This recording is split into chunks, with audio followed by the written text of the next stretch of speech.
Assange tweeted this photo of himself, obviously pleased with the news. The 45-year-old had been accused of sexual assault after a visit to Stockholm in 2010. He was questioned but never charged, and he left the country. He's been living in the Ecuadorian embassy in London since 2012 to avoid being extradited to either Sweden or the United States, where he could face trial for leaking secret military and diplomatic documents. Now, Chief Prosecutor Marianne Nye formally announced that Sweden has withdrawn the European arrest warrant for the WikiLeaks founder.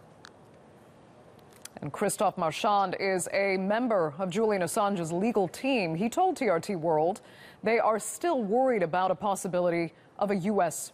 arrest warrant. Well, he was in such a bad situation in the sense that it's 7 years of investigation without any charge. So it's very unknown, I would say, in my experience as a criminal lawyer.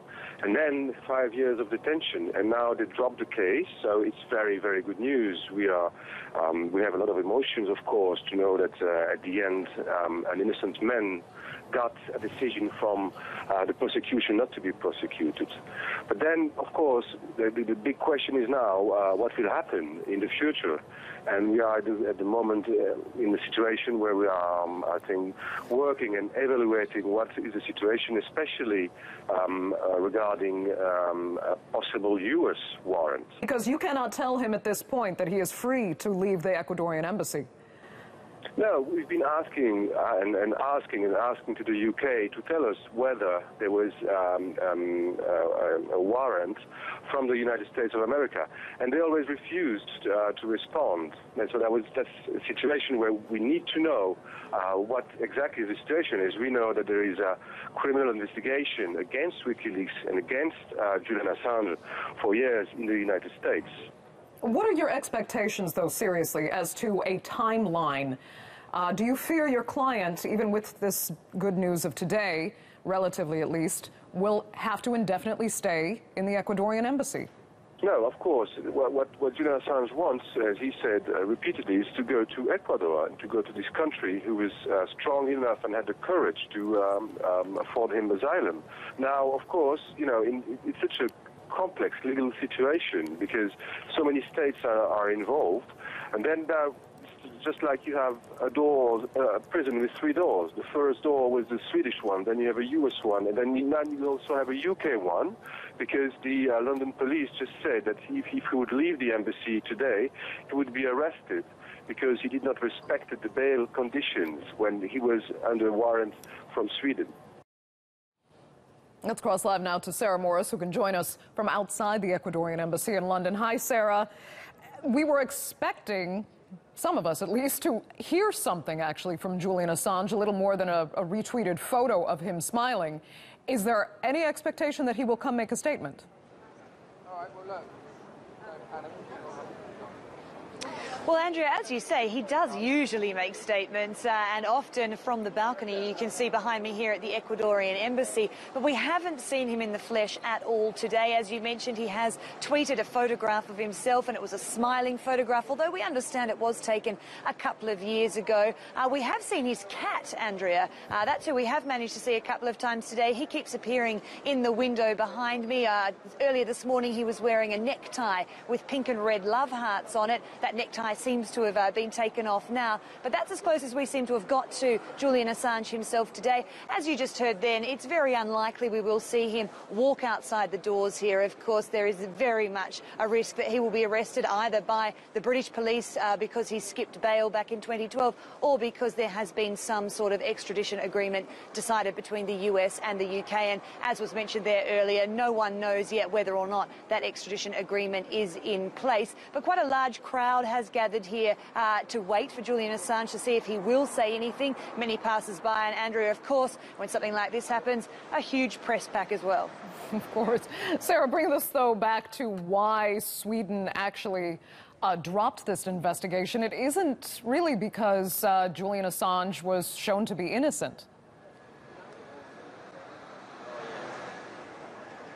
Yeah, that's the very interesting thing here, Andrew. It doesn't seem that it's all about a lack of evidence as the reason for this case being dropped. It would seem really it's come to a standstill. So Julian Assange is to a degree untouchable while he is behind me here in this Ecuadorian embassy. And the Swedish authorities say to continue their investigation, they really need to talk to him, and they need him in Sweden. They need to get their hands on him, so to speak, to continue this investigation. Now, they can't do that, and they don't expect that they will be able to do that anytime soon. Now, with the statute of limitations on rape, that runs out in 2020, and it's clear that the Swedish prosecutors don't think between now and then they have any chance of getting Julian Assange to Swedish territory. So they've said, well, look, this is not going anywhere. We're dropping the case, and the European arrest warrant has now been dropped as well, and that has officially, we understand, happened in court. But they've left the door open a little bit, saying if he does turn up in Sweden before 2020, then of course they will reopen this case.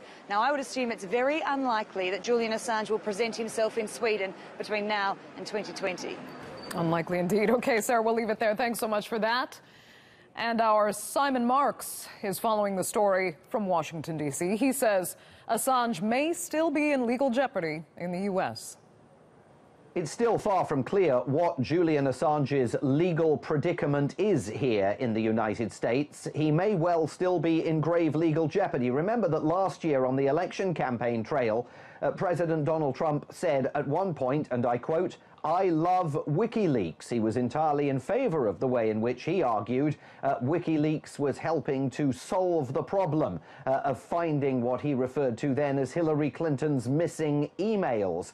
Once he became president, however, his Department of Justice didn't reflect that attitude towards WikiLeaks. Indeed, Jeff Sessions, the Attorney General, described the arrest of Julian Assange as a priority for the United States. And the new head of the CIA, Anthony Pompeo, made a speech here in Washington excoriating WikiLeaks for the role it had played during the election campaign, assisting with what the US government calls Russian interference in that campaign. However, the Department of Justice has never published any indictments or detailed any charges that have been brought against Julian Assange in court. It's possible those documents are all under seal and deliberately haven't been released to the press. But Julian Assange in that Ecuadorian embassy cannot know at this point exactly what his legal situation is in the US. And given that he on numerous occasions has said he's worried about the possibility of extradition to America, worried about facing a possible death sentence in connection to his activities for WikiLeaks, given also that there is that widening probe of President Trump's associates and their ties with Russia that may touch WikiLeaks as well. In the United States legal system, Julian Assange is almost definitely not out of the woods yet.